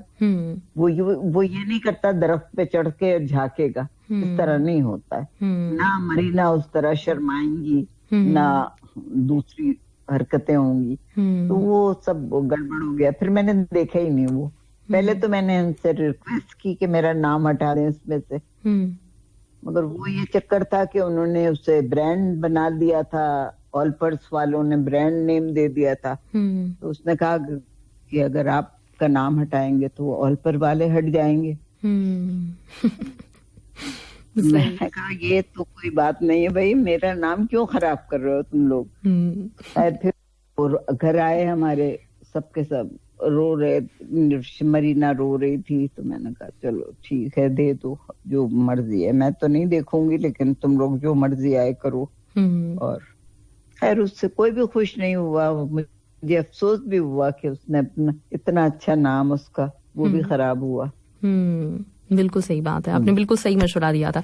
अच्छा, अब मेरे पास कुछ मैसेजेस भी हैं, कुछ सवाल भी और हैं, तो मैं मैसेज की तरफ आ जाऊं ताकि इनका रह ना जाए। और ये बहुत आपकी बहुत बड़ी फैन है, और मेरे जहन में तो था ही कि मुझे आपका इंटरव्यू लेना है, बहुत अरसे से कोशिश करी थी। इन्होंने भी मुझे बहुत ज्यादा बार बार इंस्टा पे मैसेज करके इन्होंने मुझे बोला कि नहीं आप हसीना मोइन का इंटरव्यू लें। तो ये है अरीबा, और इन्होंने आपको कहा है अस्सलाम वालेकुम हसीना मैम, आप मेरी सबसे पसंदीदा राइटर हैं। आपके तहरीर करदा बहुत से ड्रामे मैंने देखे हैं और सभी मेरे पसंदीदा हैं। पड़ोसी, धूप किनारे, परछाइयां, अनकही, तन्हाइयां, इन सब से बहुत कुछ सीखने और समझने को मिलता है। और जो बात आपके ड्रामों में देखी है ना मैंने, वो आजकल के ड्रामों में बिल्कुल है ही नहीं और ना हो सकती है। बहुत सारा प्यार और बहुत सारी दुआएं आपके लिए। अच्छा, अरीबा को मेरा बहुत सलाम कहना, बहुत शुक्रिया अदा करना, और बड़ी खुशी हुई कि उन्होंने मुझसे कुछ सीख लिया। और जाहिर है देखो, तबीयत अगर आपकी माइल हो सीखने की तरफ और अच्छाई की तरफ, तो खुद ही हो जाता है अच्छाई। ये बात है। बिल्कुल सही बात तो है। अच्छे लोग अच्छी चीजें पसंद करते हैं और सीख लेते हैं कुछ ना कुछ। अब लिखने वाला तो पूरी कोशिश करता है कि चलो आप 13 किस्तों में से अगर 3 बातें भी आपकी निकल के आ गई और किसी ने सीख ली, किसी को फायदा हो गया उससे, तो बहुत बड़ी बात होती है। बिल्कुल सही बात है। अच्छा, अस्मत आफरीदी ने आपसे कहा है कि मेरी तरफ से हमारे मुल्क की एक इंतहाई काबिल एहतराम और अजीम मुसन्नफ़ा मोहतरमा हसीना मोइन साहिबा को सलाम और खुश आमदीद कहते हैं ये, और कहते हैं हसीना साहिबा हमें फ़क्र है आपके ऊपर, आप जैसे अजीम लोग जो हैं वो सदियों में पैदा होते हैं। आपसे एक सवाल है कि कहानी या कोई किताब या शायरी लिखने में सबसे ज़रूरी चीज़ क्या होती है? और आपके बहुत सारे ड्रामे बहुत मशहूर हैं, आपका अपना पसंदीदा डायलॉग कौन सा है उसमें से? अगर याद है तो प्लीज सुनाएं, और अल्लाह ताला आपको बहुत लंबी जिंदगी सेहत अता फरमाए। याद नहीं होगा लेकिन पसंदीदा ड्रामों में मेरा एक तो अनकही है और एक अंकल उर्फी है। वैसे हर एक में कुछ ना कुछ चीजें पसंद है मुझे, कुछ मतलब इस तरह हो जाता है इंसान लिखते वक्त, कुछ अच्छा भी लिख जाता है, कुछ कमजोर भी होता है, लेकिन ये कि आप लोगों ने पसंद किया इसका बहुत शुक्रिया। मैं अपनी अम्मी से बहुत सुनती थी शहजोरी और अंकल उर्फी के बारे में। ये दोनों ड्रामे अभी तक मैंने नहीं देखे, लेकिन इंशाल्लाह ताला जरूर देखूंगी। अंकल उर्फी जरूर देख लेना। शहजोरी भी मैं कोशिश कर रही हूँ कि स्टेज पे भी करूँ इंशाल्लाह। तो अगर हो सका, आजकल हालात ही ऐसे हो गए हैं कि हो ही नहीं सकता, इसलिए रुके हुए हैं। लेकिन मैंने बहुत तारीफें सुनी है हमेशा से। मतलब ये जितने ड्रामे हैं जैसे जो आए हैं वो हमारी पैदाइश से कुछ पहले के हैं, लेकिन अब मेरी अम्मी बहुत बड़ी फैन थी पाकिस्तानी ड्रामों की, तो वो बताया करती थी। फिर जब वो रिपीट में ये तो सब मैंने 73 से लिखना शुरू किया, जाहिर है अब उस वक्त तुम नहीं होगी, लेकिन मुझे पता है सब तुम्हारी अम्मी ने, घर वालों ने देखे होंगे, बिल्कुल, और बाद में फिर बच्चों ने देखे, क्योंकि आजकल की जो यंगस्टर्स आके मुझसे रिक्वेस्ट करते हैं कि आप नए ड्रामे लिखिए, तो इसका मतलब ये है कि उन्होंने अब देखे हैं। बिल्कुल बिल्कुल, क्योंकि रिपीट, ये बहुत अच्छी बात है कि पीटीवी ना रिपीट करता रहता है, तो वो सारी चीजें हमें देखने को मिलती हैं। बिल्कुल, तो वो सारी चीजें माशाल्लाह से, वो ड्रामे और सब कुछ हम वो किरदार देखते हैं तो बहुत सीखते हैं वाकई, और बहुत इंजॉय करते हैं। जो कॉमेडी सेंस है आप लोगों का वो बहुत ही कमाल का है, तो वो आज तक वैसा दोबारा दिखने को नहीं मिल रहा। अच्छा, ये सवाल मैं थोड़ा सा लेट करना चाह रही थी, लेकिन अब ये बात हुई है तो मुझे बताएं आपने लिखना छोड़ क्यों दिया ड्रामों के लिए? क्या? सॉरी, आपने क्यों लिखना छोड़ दिया ड्रामा? नहीं, ड्रामा लिखना मैंने छोड़ा पहले तो इसलिए था कि मैं बीमार पड़ गई थी, तो वो 2-3 साल तो मैं बिस्तर पे रही थी, तो वो छोड़ दिया था। उसके बाद जब मैं ठीक हुई और उठी, और उसके बाद माहौल कुछ अजीब ही बदल गया था, फिर मैं लिखने को जी नहीं चाहा, वो फिर मैंने लिखा ही नहीं। लेकिन बहुत जरूरत है। अब मैं लिख रही हूँ, अब मैंने लिखना शुरू किया है। वाह। एक अमेरिकन बेस फाउंडेशन है, डाइस फाउंडेशन। अच्छा। उन्होंने एक नया चैनल बनाया है वेबसाइट का, जिसका नाम है रेंस्त्रा। उस पे उन्होंने यूट्यूब पे देखना, वो अब उस पे ड्रामे उन्होंने छोटे छोटे शॉर्ट ड्रामे करवाना शुरू किए हैं। तो पहला ड्रामा मैंने लिखा है, वो अब रिकॉर्ड होगा जनवरी में, और उसके बाद फिर वो मेरे ख्याल में मार्च से शुरू होगा। अभी शुरू नहीं हुआ है वो। सही, तो उसका क्या नाम बताया आपने वेबसाइट का, एक दफा फिर बताएंगी? रेंस्त्रा। अच्छा, सही, ठीक है। RINSTRA। ओके, ग्रेट, जबरदस्त, ये मैंने नोट कर लिया। बिल्कुल हम देखेंगे इस ड्रामे को, और बहुत इंतजार भी था इस बात का, तो अपने बहुत खुशी की खबर हमसे शेयर की है। बहुत शुक्रिया। चलो, बहुत शुक्रिया तुम्हारा जी। अच्छा, ओके। नहीं मैम, अभी थोड़ा सा टाइम और दे दें, कुछ सवाल आते हैं मेरे पास जो लिसनर्स की तरफ से आए हुए, फिर इंशाल्लाह ताला आपसे इजाजत लेंगे। ये निशान खान ने आपको सबसे पहले तो दिल की गहराइयों से खुशामदीद और शुक्रिया कहा है हमें टाइम देने के लिए, और आपकी क्या तारीफ करूं, बहुत जबरदस्त आपने हमेशा लिखा है, आप हजारों में एक है। मेरा सवाल मेरा सवाल ये है कि अगर देखा जाए कि आजकल के टाइम में पाकिस्तान के सब ड्रामे अच्छे होते हैं, मतलब अगर हम कंपेयर करें दूसरे मुल्कों के मुकाबले में, और लेकिन आपको क्या लगता है कि पहले की और आजकल के ड्रामा सीरियल में तब्दीली क्या आई है? वो निशान इस सवाल का जवाब तो बहुत डिटेल में दे चुकी हैं हसीना आपा, तो मेरा ख्याल आपने सुन लिया होगा। तब्दीली सिर्फ थोड़ी सी है कि हम अपने कल्चर से हट गए, और हमने ड्रामे पे, पहले ये होता था कि हर किरदार जो था वो अपने किरदार को समझता था, पूरा स्क्रिप्ट उसे मिलता था, वो पढ़ता था कि ये आगे जाके क्या होगा, किस तरह से बदलेगा या किस तरह से इसमें तब्दीलियां आएंगी। अब कोई नहीं पढ़ता, अब आपको एक पेज मिलता है वहीं पे, और वहीं पे आप उसे पढ़ के और वहीं पे बोल देते हैं, तो फिर वो बात नहीं बनती। बस इतना सा फर्क है। सही तो सही। ये राइटर का भी कसूर है, ये ड्रामा बनाने वालों का भी कसूर है, चैनल्स का कसूर है, आर्टिस्ट का कसूर है। मतलब मना करते हैं वो कि जब तक मैं पूरा स्क्रिप्ट नहीं पढ़ूंगा नहीं करूंगा, लेकिन अब नहीं मानते लोग। उनको 4 जगह करना होता है, 2 घंटे एक जगह देते हैं, 1 घंटा एक जगह देते हैं, तो वो भागते फिरते हैं। अब इस भाग दौड़ में कोई आदमी भी अपना रोल निभा नहीं सकता। अगर मैं एक रोल में अपने आप को डाल लूं जैसे कबाचा ने, तो वो दूसरी जगह वो दूसरा रोल नहीं अदा कर सकता। बिल्कुल बिल्कुल सही बात है। अच्छा, आपके ड्रामों की खास बात ये भी है कि आपने कॉमेडी लिखी या सीरियस लिखा, जो भी लिखा, कोई किरदार दूसरे किरदार से मिलता नहीं है। मतलब टिम्मी एक बिल्कुल अलग किरदार है, कबाचा एक बिल्कुल अलग किरदार है, आफाक भाई का एक बिल्कुल अलग किरदार है, किसी में वो रिपीटेशन नहीं है कहीं पे। बस यही तो कोशिश की थी कोशिश यही की थी कि जो भी लिखूं वो बेहतर से बेहतर लिखूं, और हमारे डायरेक्टर्स की भी कोशिश होती थी कि जो भी करे वो बेहतर से बेहतर करे। तो जब आप कोशिश करते हैं, मेहनत करते हैं, तो अल्लाह ताला भी साथ देता है। अच्छा मैम, इंडिया में आपने जो फिल्म लिखी थी हिना, उसके बारे में कुछ बताइए कि वो कैसे हुआ था, किस तरह से अप्रोच किया गया आपको, वो जो कहानी थी वो क्या थी? का ये था कि राज कपूर साहब 2 साल से मुझे ढूंढ रहे थे। उनकी कहानी है ना, उन्होंने लिखवाई थी ख्वाजा अहमद अब्बास से, और उन्होंने मेरे 2 ड्रामे देखे थे, एक रोशनी और एक अनकही। और उसके बाद उन्होंने ये कह दिया था कि इसके डायलॉग्स मैं हसीना मोइन से लिखवाऊंगा और उनको ढूंढू। अब वो जाहिर है मेरा नंबर मिलना तो इंडिया से मुश्किल था, वो बड़ी मुश्किल से उन्हें रेडियो टीवी का नंबर मिल गया, कराची टीवी का। तो उन्होंने बात की, तो जहीर खान ने बात की, तो जहीर को बड़ता जो हुआ, उसने मुझे बुलवाया कि तुम्हारा फोन आया है बॉम्बे से राज कपूर की तरफ से। तो पहले तो मुझे यकीन ही नहीं आया, मैंने कहा मजाक हो रहा है, लेकिन खैर वो बात में बात की, तो उन्होंने कहा कि मैं उनका असिस्टेंट बोल रहा हूँ और आप घर का नंबर दे दीजिए, राज साहब आपसे बात करना चाह रहे हैं। तो रात को फिर राज साहब ने बात की, उन्होंने कहा कि हसीना मोइन हमने ये लिखा है, हमने ये लिखा है और हम ये इसको आपसे लिखवाना चाह रहे हैं, तो प्लीज आप जो है इसको लिख दीजिए, इसके डायलॉग्स। मैंने कहा देखिए, इसलिए पाकिस्तान हिंदुस्तान का मसला बड़ा गड़बड़ है, तो यहाँ से इजाजत मिलना मुश्किल होगी। कहने लगे नहीं, इजाजत आप ले लीजिए, क्योंकि हिना बनेगी नहीं अगर आपने नहीं लिखा। अच्छा, इस बात को 2 साल गुजर गए। एक दफा मैं शारजा में, उन्होंने मुझे बुलवाया, वहां मुलाकात हुई और उन्होंने मुझसे एक सीन लिखवाया। तो उनकी बेगम कहती है कि भाई हसीना आपने क्या गजब किया, वो सारे वक्त तो टेप पे वही सीन सुनते रहते हैं।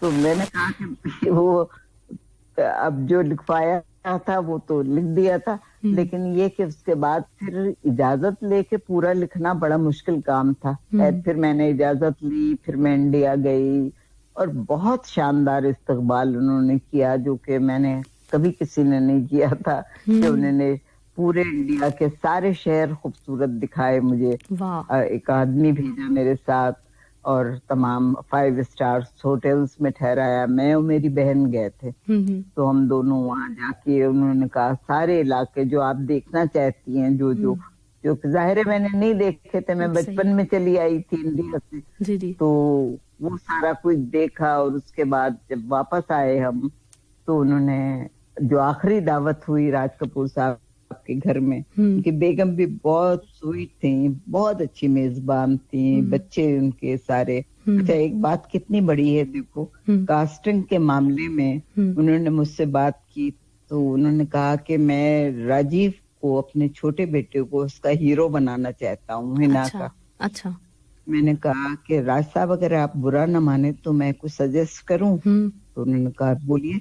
मैंने कहा देखिए, ये किरदार ऋषि अच्छा करेगा, क्योंकि ये किरदार जिस तरह का है ये ऋषि के ऊपर जाएगा, राजीव नहीं कर सकेंगे। तो उन्होंने कहा ठीक है, ऋषि को कर देते हैं।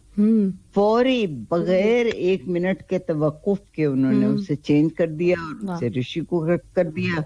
और बाद में फिर मैंने अपनी जो नीलोफर बख्तियार हैं, सॉरी ज़ेबा बख्तियार जो मेरे तानसेन में काम कर रही थी मेरे सीरियल में, मैंने उसको सजेस्ट किया, फिर उससे बात करवाई और वो भी राजी हो गई।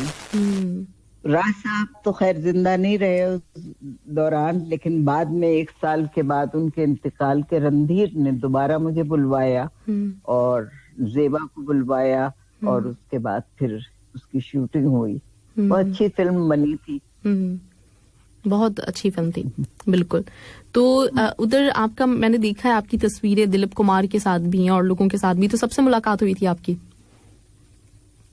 दिलीप कुमार से तो मेरी मुलाकातें बहुत हुई हैं, क्योंकि जब मैं दोबारा सोनी के लिए एक सीरियल करने गई थी तन्हा, तो दिलीप कुमार साहब वहाँ करीब ही रहते थे। उनकी बेगम भी, वो बेचारी बिरयानी बना के भेजती थी, अच्छी थी वो। और जो सोनी की डायरेक्टर थी वो नाजिश, वो उनको जानती भी थी, तो वो हम लोग जाया करते थे, उनसे मिलते थे। फिर यहाँ पे आए पाकिस्तान में दिलीप साहब, तो हमारी मुलाकात हुई। फिर उन्होंने बताया, उनका जुमला मुझे सारी उम्र याद रहेगा। उन्होंने कहा, हसीना बीबी, हमने आपकी अनकही एक रात में पलक झपकाए बगैर देखी है। अच्छा। ये बात जुमला इसमें थोड़ी सा मुबालगा भी है, लेकिन ये कि बात कहने की, इतना बड़ा एक्टर, इतना बड़ा इंसान अगर आपको दाद दे, इस तरह दे, तो आपको खुशी तो होती है। बिल्कुल सही बात है। वो कामयाब रही। फिर मेरी एक दोस्त, एक लड़की आई थी दिल्ली से, चंदा नारंग, वो ढूंढती हुई मुझे, उसने मुझसे एक सीरियल लिखवाई, कश्मकश। और उसकी सबसे खास बात मैं आपको बताऊं ये है कि दूरदर्शन पे जो उनका नेशनल टीवी है, आज तक किसी पाकिस्तानी का नाम नहीं चला। अच्छा। दूरदर्शन। और उस पर मेरी सीरियल 13 हफ्ते चली। मेरा नाम चला, हसीना मोइंस, कश्मकश। और उसके साथ उसमें सॉन्ग था, टीना सानी ने गाना गाया था। हाँ। और अरशद महमूद की म्यूजिक थी। वाह, जबरदस्त। ये सारा चलता रहा और इंडिया में किसी, उस वक्त शायद हालात बेहतर थे, किसी ने एतराज भी नहीं किया। बड़ा धूमधाम से उसकी लॉन्चिंग हुई और सब कुछ हुआ और वो बहुत कामयाब रही वहाँ। सही। इंडिया में लेकिन ये चीज है कि इंडिया वाले हमेशा आर्ट की, फन की कदर करते हैं। जितने भी लोग हैं सबका यही कहना है कि वो इसकी कदर करते हैं। क्या तो मजहब है ना, डांस और गाना वगैरह उनके शामिल है उनके मजहब में। तो वो उनको आर्ट और कल्चर बहुत ज्यादा है उनके यहाँ। तो वो जरा खूबसूरतियां ज्यादा दिखाते हैं, कलर आपने देखा होगा, कलरफुल सारा होता है, बहुत देखने में अच्छा लगता है। बिल्कुल। अच्छा, मुझे मेरे 3 लोगों से दोस्तियां हुई, वो आज तक कायम है और हमारे दरमियान कोई ऐसी नफरत या कोई बुरी बात नहीं होती ना, हम कोई बात छेड़ते हैं, लेकिन हमारी आज तक दोस्ती कायम है। माशाल्लाह, ग्रेट, जबरदस्त। अच्छा, अभी अपने कल्चर का जिक्र किया तो इससे मुझे याद आया कि आपके ड्रामों में एक जो कल्चरल चीजें भी मिलती हैं, उसमें मेहंदी जो होती है, माइयों, इस तरह के फंक्शंस भी दिखाए जाते हैं। वो हमारे चूंकि होते थे ना पहले हमारे यहाँ ज्यादा, तो वो हमने अपने घर से लेके दिखाए थे। अच्छा। लेकिन ये कि बाद में अब तो खैर वो बंद कर दिए गए हैं सब लोगों ने, मतलब टू मच हो गया था, तो हमने कहा कि अब ये इसे खत्म करो, ये सादगी इख्तियार करो। सही सही, मतलब अब नहीं होता, खानदानी जो तकरीबात होती हैं उसमें मेहंदी भाइयों के फंक्शंस नहीं होते। हाँ, वो छोटे मोटे जो हम घरों के अंदर होते थे वो तो करते थे, लेकिन अब तो इस पैमाने पे होने लगे हैं कि वो अच्छा भी नहीं लगता। तो हमने कहा कि ये तो मतलब दौलत का आप इजहार इतना क्यों दिखा रहे हैं, खत्म करें इसे। बिल्कुल सही बात। आपकी सादगी होती थी ना उसमें, ढोलक बजा लिया, सब लोग बैठ गए एक कमरे में, आप जो दिखाती थी उन सीन्स में सादगी होती थी, तो शादी की तकरीबात होती थी। छोटा मोटा तो दिखाया था, जैसे मैंने इसमें अंकल उर्फी में दिखाई थी, उसकी शादी शहला की हो रही थी, मेहंदी हो रही थी, शादी हो रही थी, लेकिन वो छोटी मोटी बस पैमान घर के अंदर बिल्कुल बिल्कुल सही। अच्छा, मैं मुबारकबाद भी देना चाहूंगी, अभी आपके जो इंतखाबात हुए हैं आर्ट्स काउंसिल के, और माशाल्लाह से आप वाइस प्रेसिडेंट के तौर पे वहाँ पे काम कर रही हैं, तो बहुत मुबारकबाद। और आपने मुझे बताया था कि मैं अभी कामयाब हुई हूँ आर्ट काउंसिल में। जी जी, अल्लाह का शुक्र है। तो इधर क्या आपकी जिम्मेदारियां होती हैं, थोड़ा सा उसके बारे में मुझे बताएंगी? मतलब ये ड्रामे के ऊपर काम हो रहा होता है वहाँ पे? ड्रामो तो अभी हमने देखा कि इस कोविड के जमाने में 2 महीने ड्रामे होते रहे, मुस्तकिल ड्रामे ओपन एयर में, क्योंकि मना किया था ना कि बंद कमरों में नहीं होगा कुछ काम, इसलिए ओपन एयर थिएटर जो था उसमें ड्रामे होते रहे, और लोगों को ये सख्त ताकीद थी कि वो पूरा मास्क पहन के आएंगे, ग्लव्स पहन के आएंगे, और वो बैठ के ड्रामे देखते थे, चले जाते थे। अब जो होगा वो अब कल यौम तशक्कुर है इनका, वो भी ओपन में होगा। उसके बाद फिर जो अब सिलसिला पता नहीं कब से शुरू होगा, क्योंकि कॉन्फ्रेंस तो हो गई हमारी, उर्दू कॉन्फ्रेंस तो हो गई, उसमें यही रखा था कि एक सीट छोड़ के बिठाना था ताकि डिस्टेंसिंग रहे। तो अहमद शाह जो है वो बहुत मेहनत करते हैं, मतलब जरूरत से ज्यादा मेहनत करते हैं, तो इसकी वजह से ये कामयाबी है, क्योंकि वो मेहनत करते हैं इसलिए उनके सारे साथी उनका साथ देते हैं, कोई पीछे नहीं हट सकता, और उनका मिजाज भी ऐसा है कि कोई ढील नहीं डाल सकता, सबको काम करना है, सबको अपनी जिम्मेदारी निभाना है। तो और बाहर से लोग बुलाए जाते हैं, जो नहीं आ सके इस दफा उनको ऑनलाइन ले लिया गया, उनकी गुफ्तगू सुनी गई अदब के बारे में, ये सारी बातें हो रही हैं और बहुत अच्छा काम हो रहा है। बिल्डिंग नई बन गई है, बहुत खूबसूरत बिल्डिंग बन गई है, जबरदस्त। ये चीजें जो हैं ये हम तरक्की की तरफ जा रहे हैं, इंशाल्लाह देखना। इंशाल्लाह बिल्कुल। और मुझे उम्मीद है कि जो आपने उर्दू कॉन्फ्रेंस का जिक्र किया और जो सारी सरगर्मियां हैं, इसके बाद इंशाल्लाह हमारा ड्रामा फिर उसी उरूज को, जो कि अभी जवाल का शिकार है, इंशाल्लाह फिर दोबारा छुएगा, और वैसे ही हम ड्रामे बहुत बेहतरीन देखेंगे। वक्त होता है कि कभी जवाल, कभी नशेब व फराज तो आते रहते हैं जिंदगी में, लेकिन ये लोगों को जब एहसास होगा कि गलत काम हो रहा है तो वो अच्छा करने लगेंगे। बिल्कुल सही बात है। अच्छा हसीना आपा, सबको कोई मैसेज देना चाहेंगी इस वक्त जितने भी लोग आपको सुन रहे हैं? मैं सिर्फ ये बहुत शुक्रिया अदा करना चाहूंगी, और यही कहूंगी कि अगर आप लिख रहे हैं तो अच्छा लिखिए, बामकसद लिखिए। अगर आप ड्रामे बना रहे हैं तो कौम के लिए एक पैगाम दीजिए, एक मकसद से लिखिए, बनाइए, और ये कि अपने मुल्क को सामने रखिए, अपने मुल्क की तरक्की की बातें कीजिए, मुल्क की तनज़्ज़ुली की बातें ना कीजिए तो अच्छा है, क्योंकि हमारा मुल्क जो है बड़ी मेहनत से बना है, बड़ी कुर्बानियों से बना है, और उसे हमें कायम रखना है, आगे बढ़ाना है, और उसे हमें जगमगाना है, रोशन मुल्क बनाना है। तो प्लीज सबके सब मिलकर कोशिश करेंगे तो यकीनन बन जाएगा, और अगर तो जाहिर है अंधेरा तो हो रहा है ना। बिल्कुल सही बात है। बहुत जबरदस्त मैसेज हसीना आपा, और मैं आपका दिल की गहराइयों से शुक्रिया अदा करना चाहूंगी। अगर आज इंटरव्यू में कोई सवाल, कोई चीज आपको लगा हो कि मुनासिब नहीं रही, कोताही हो गई हो मुझसे, तो मुझे प्लीज माफ कीजिएगा, क्योंकि आपके सामने मेरे लिए बात करना बहुत एक मुश्किल काम था। नहीं कोई बात नहीं, बहुत शुक्रिया, बहुत बहुत शुक्रिया, थैंक यू सो मच, बहुत शुक्रिया। सारे लोग जो सुन रहे हैं उन सबको बहुत सलाम जी। और मुलाकात का तो कोई जरिया नहीं है, लेकिन ये कि अल्लाह आप लोगों को सलामत रखे और हम लोगों को भी सलामत रखे और ठीक रखे। मैं आपको जहमत देती रहूंगी आगे, जब आपका ड्रामा आएगा जो आपने वेबसाइट का जिक्र किया इंशाल्लाह ताला, तो फिर मैं आपको एक दफा फिर जहमत दूंगी और हम उसके हवाले से भी बात करेंगे इंशाल्लाह।